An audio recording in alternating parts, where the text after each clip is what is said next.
बिहार में एक तरफ सरकार तो दूसरी तरफ एरिस्टो फार्मास्यूटिकल के एमडी भोला बाबू विकास को एक नया आयाम देने में अग्रणी भूमिका निभा रहे हैं। लोगों को हर तरह की मदद मिले, चाहे रोड हो, नाला हो, किसी को बड़ी बीमारी हो गई हो तो उसकी पूरी मदद के लिए भी उमेश प्रसाद उर्फ भोला बाबू काफी गंभीर दिखे। अवसर था स्वतंत्रता सेनानियों की धरती बड़की नैनीजोर में, जहां एरिस्टो एमडी उमेश शर्मा उर्फ भोला बाबू विकास की नई रोशनी का संदेश दे रहे थे। जी हां, बड़की नैनीजोर ब्रह्मपुर बक्सर को स्वतंत्रता सेनानियों की ऐतिहासिक धरती कहा जाता है। रविवार को एक बार फिर गौरव से भर उठा।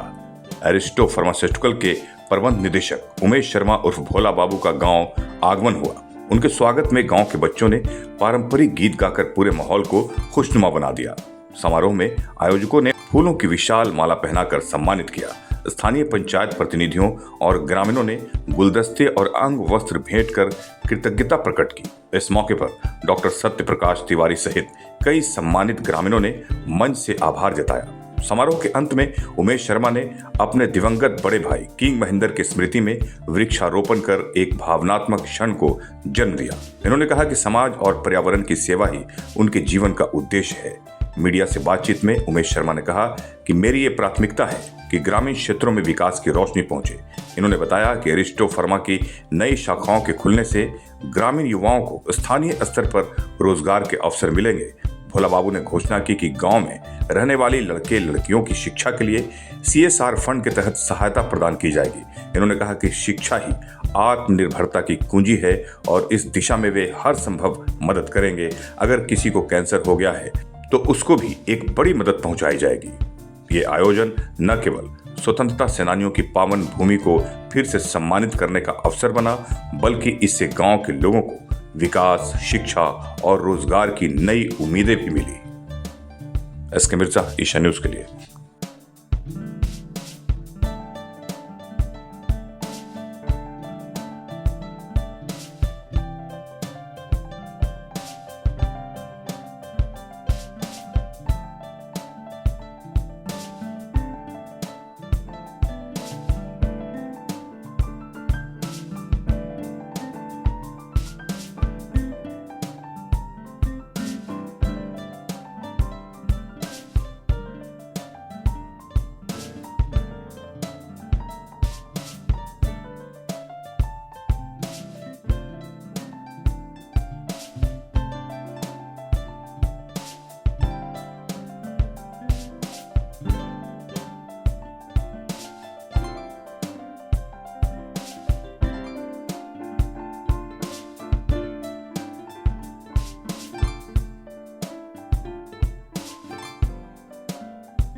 यहाँ रहा कार्यक्रम आपका था यहाँ तिवारी जी के यहाँ, क्या कुछ खास रहा लोगों के लिए? नैनीजोर, जैसा कि हम लोग सभा में बोला, डॉक्टर तिवारी जी ने बोला कि हम लोग का भेंट हुआ था पटना में न्यूज़पेपर दैनिक जागरण के 25वां सालगिरह में।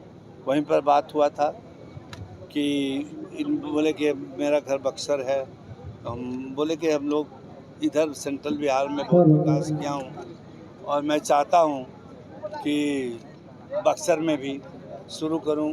और इसी क्रम में इनका गांव बहुत बड़ा गांव है, नैनीजोर में आया हूँ। मैं हर कोशिश करूँगा कि बक्सर ज़िला को डेवलप कर सकूँ। पहली बार आप बक्सर आए हैं तो यहाँ के लोगों की क्या खास डिमांड रही, किस क्षेत्र में, और उसको क्या पूरा किया जाएगा? अब यहाँ के लोगों का समस्या तो बहुत है। दुर्भाग्य है कि यहाँ पर अभी इंफ्रास्ट्रक्चर की कमी है। चाहे यहाँ पर लाइट हो, नली हो, गली हो, चाहे यहाँ पर पुस्तकालय हो, विवाह भवन है, ये सारा समस्या तो है ही है। इसको कोशिश करेंगे, जैसा बोला यहाँ पर हम लोग एम्बुलेंस देंगे जो मुफ्त यहाँ पर स्टूडेंट पिया जाएगा। इसके अलावा मैं चाहता हूँ कि लड़कियां के लिए NIIT के थ्रू जगह मिलेगा तो मैं सिलाई के लिए या मोबाइल रिपेयर के लिए या टीवी फ्रिज रिपेयर के लिए उस लोगों को टेक्निकल एजुकेशन दूं, प्रैक्टिकल एजुकेशन जो सिखाए और एम्प्लॉयमेंट मिल सके। जहानाबाद में मैं NIT के थ्रू बहुत लोगों को वहाँ पर ट्रेनिंग दिया हूँ और लोग आज गुजरात में है, बॉम्बे में है, नौकरी कर रहा है। अपने संबोधन के दौरान आपने कहा कि नई नौकरियों के लिए जगह बन रहा है कंपनी विस्तार में, तो क्या लगता है कि उससे बिहार के कितने लोगों को और नई नौकरी मिलेगी रिस्टोर रिजमा में? जैसा कि मैंने बोला कि शॉर्ट टर्म में हम लोग विदिन 1 ईयर 50,000 लोगों को नौकरियाँ दूंगा। और होता क्या है कि जो 50,000 जो देते हैं और लोगों को ले जाता है बिहार से, तो इनडायरेक्ट नौकरी से बहुत मिलेगा इन लोगों से। सर, गंभीर रूप से बीमार लोगों के लिए आपने कहा ट्रीटमेंट के लिए बीमार में जो भी कैंसर के पेशेंट है, लीवर ट्रांसप्लांट का है, वो सब को हम लोग CSR से बहुत लोगों को दिया हूँ फंड। अभी लेटेस्ट एक 15 लाख का दिया हूँ, कैंसर से फ्री दिया हूँ। इसके अलावा मैं सभा में बोल नहीं सका, जो बच्चे लोग का टेक्निकल पढ़ाई पढ़ता है उसको मुफ्त हम लोग पढ़ाई का पैसा देंगे, चाहे मेडिकल हो, इंजीनियरिंग हो या कोई है, वो हम लोग CSR से उसको, मेधावी छात्रों को या गरीब छात्र है जिसको कैपेसिटी रही है, हम लोग CSR फंड से उसको देंगे। सर, बक्सर में आपने सिमरी कहा कि मैं जाऊंगा, वहाँ आर्सेनिक प्रभावित क्षेत्र था पूरा सिमरी, लोग काफ़ी प्रभावित। तो सर कब तक आप जाएंगे सर, वहाँ कब तक विकास होगा? वो मैं बात करता हूँ डॉक्टर साहब से, मैं कोशिश करूँगा जितना जल्दी जा कर के वो समस्या, पानी की समस्या है या जो है, मैं कोशिश करूँगा। है पटना में है, यहाँ नैनी जोर आपका गांव है, यहाँ कार्यक्रम में रिस्टो की तरफ से भोला बाबू है, क्या कुछ खास मंशा रही और क्या अपेक्षाएं हैं गांव की? देखिए, जैसे कि मैं डॉक्टर हूँ, हर दिन 200 मरीज देखता हूँ। गांव से और क्षेत्र से बहुत लोग आते हैं, तो अपने जो बीमारी है, दुख दर्द है, उसके अलावा क्षेत्र की भी बातें करते हैं कि डॉक्टर साहब बिजली की समस्या है, सड़क की समस्या है, और एक मन में ऐसा भाव उमड़ता है कि नहीं ठीक है, डॉक्टरी और इलाज तो मैं कर ही रहा हूँ, इसके अलावा और क्या कर सकता हूँ। तो जब भी जहाँ कोई अपॉर्चुनिटी मिलती है तो मैं प्रयास करता हूँ कि ये काम किया जाए। जैसे अभी आप आए होंगे, जिस सड़क से काफ़ी क्षतिग्रस्त है, तो हम लोग ग्रामीण कार्य मंत्री जी से मिले थे और उन्होंने लगभग 24 करोड़ 86 लाख सैंक्शन किया, ये रोड बन रहा है। इसके अलावा सर से मुलाकात हुई तो इन्होंने स्वयं इच्छा जाहिर की और मैं तुरंत तैयार हो गया कि सर हम लोग कार्यक्रम रखते हैं और गाँव का सारा विकास करेंगे।